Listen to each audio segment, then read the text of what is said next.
I'll finally welcome Adrian Hoffman, who will be speaking on behalf of the Nova Scotia Talent Trust.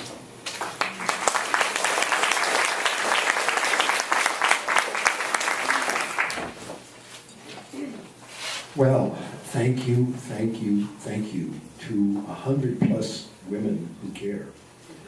I'm going to tell. My name is Adrian Hoffman. I'm going to tell you a little bit about the Nova Scotia Talent Trust.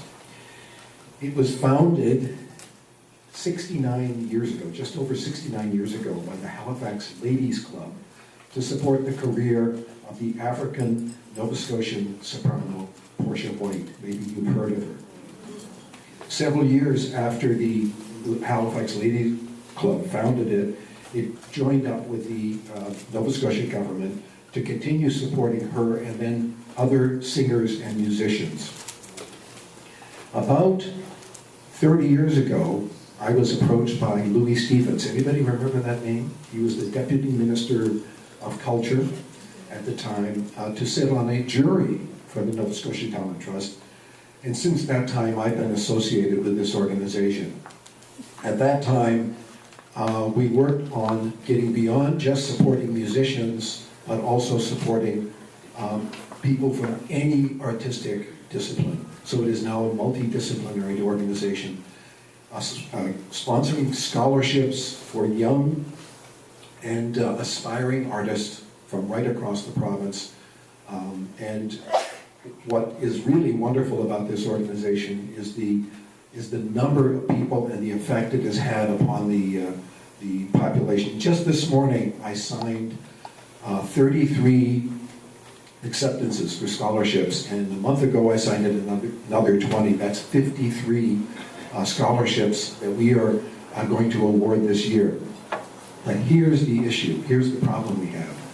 When I went to the New Conservatory to study music, that was way back then, last century it was actually, it cost me $2,000 tuition.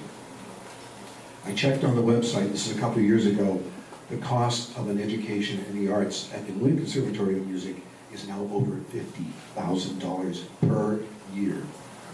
Our challenge is how to give meaningful support to these artists. One thing we did learn is that because we have a jury which is made up of professional artists, not only do the recipients receive monetary scholarship, but they receive a pat on the back, encouragement that they are in fact good enough and talented enough to go on to pursue a career in the arts.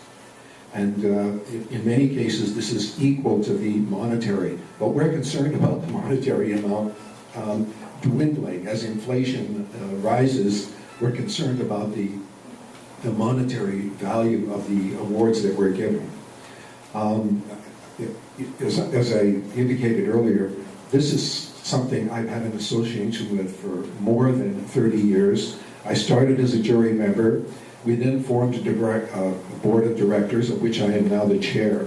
And the organization has moved completely outside the government. We're a completely independent, non-for-profit, registered charity organization that is and a wonderful volunteer board of directors, and the juries that make these very difficult decisions. We just had a jury last week, are totally voluntary.